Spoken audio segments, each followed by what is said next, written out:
Technology, a reflection of our times.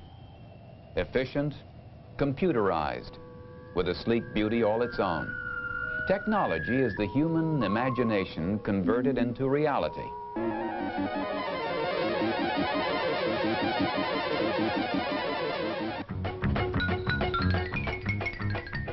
But as technology advances, we always find time to laugh, perhaps too hard, at pictures of machines, those products of our minds and times, making us look ridiculous, befuddling us, frustrating us.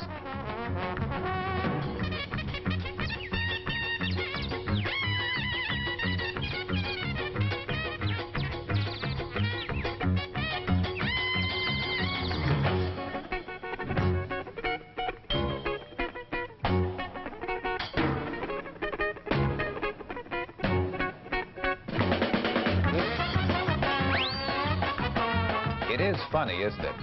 Watching technology take a step backward. Watching machines break down in old-time movies always seems to tickle us. Perhaps it tickles us because we'd rather not think about the problems of machines breaking down in our day and age. For we have become a people, indeed a whole world, dependent upon the technology, the enormous, sophisticated, complex technology that we have created. Yet, despite our depending on it, most of us know next to nothing about how it works or how it fails to work.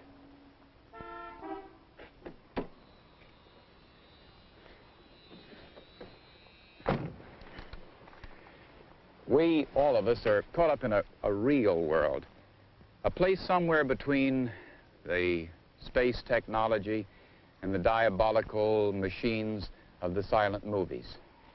There are no space shuttles in that world, no Tin Lizzies either.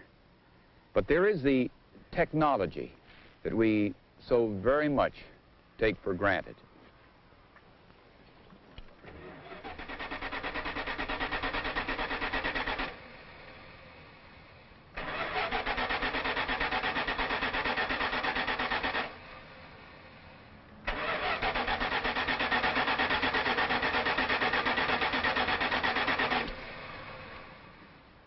Now, certainly from time to time we know that our cars may not work.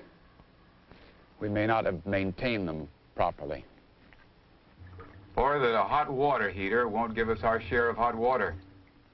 We may not have taken care of it.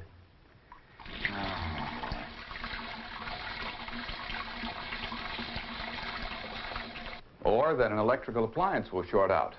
We may have overloaded the circuit.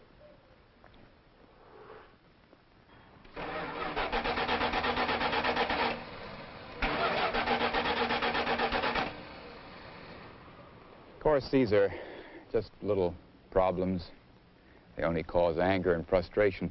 But what's really important is that they point out the larger responsibilities and potential dangers that are tied in with the technological world. Perhaps you've read or heard about the pioneer days.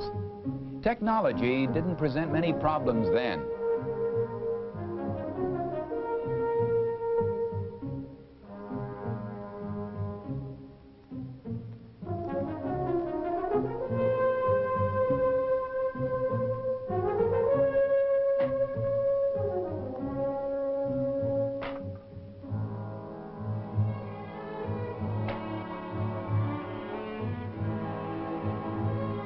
Our forefathers grew their own food, supplied the materials to furnish their own heat and light, and got their own water from a stream or well.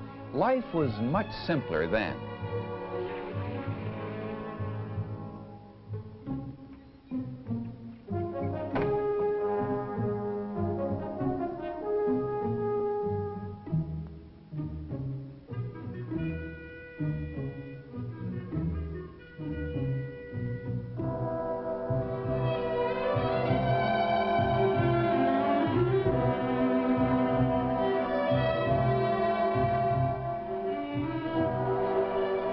But that was a long time ago. Ironically, we can still see traces of some of those early homesteads which fell victim to a lack of technology. Today, many of us have no idea where our food comes from, have no idea how or where our electricity and gas arrive, have no idea where our drinking water comes from. We only see the last step, the supermarket, the switch, the knob, the faucet. But the actual source of energy to run our industrial world remains a vast, mysterious system which somehow seems to work, but which many of us don't really understand. For so many fundamental needs, we depend upon things beyond ourselves, things over which we seem to have no control.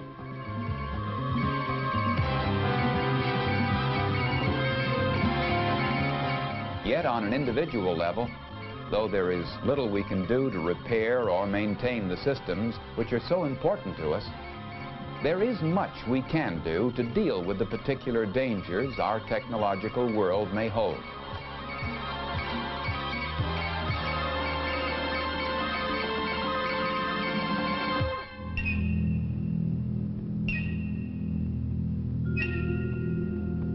Perhaps the most wide-ranging technological failure in man's history was the famous blackout which struck the New York City area on November 9th, 1965.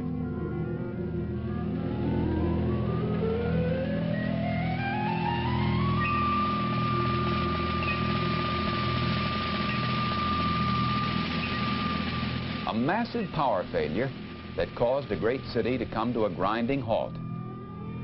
Contrary to the popular notion that people panic during emergencies, the simple fact is they don't. During the blackout, people stayed calm and helped each other overcome an incredible technological disaster. Less dramatic than a blackout, but a situation in which individuals can be of great help, is a brownout, a planned cutback in electrical power.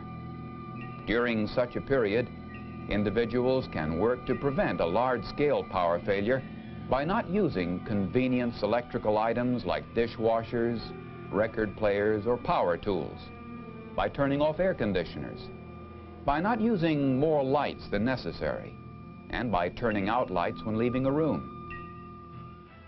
Fire, another technological disaster during which individuals may be called upon to take quick action.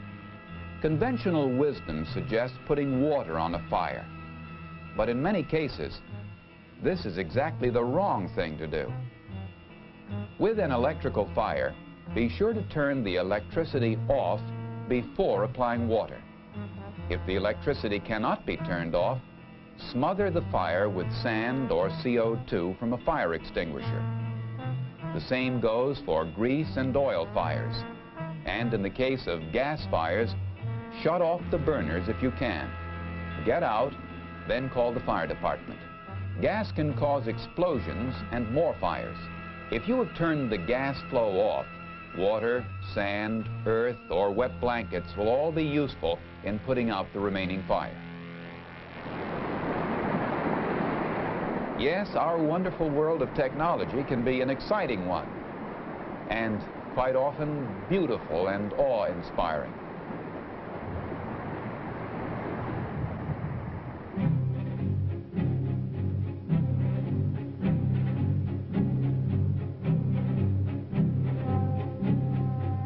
Yet, technology places new burdens on all of us.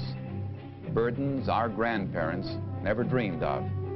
Without electricity, for example, there could be no electrical fires, no blackout for that matter. When something like the New York City blackout happens, it vividly demonstrates how technology has dwarfed most individuals, how it has separated them from basic necessities, made the getting of these necessities as impersonal as turning on a faucet.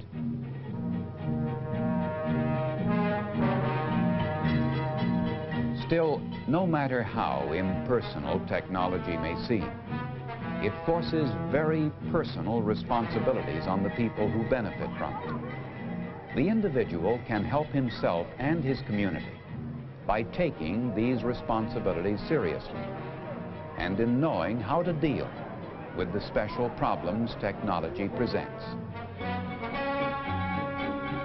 The point is that our advanced and advancing technology can be presenting new and exciting possibilities which can be of enormous benefit to man. But along with these possibilities come new dangers, new responsibilities.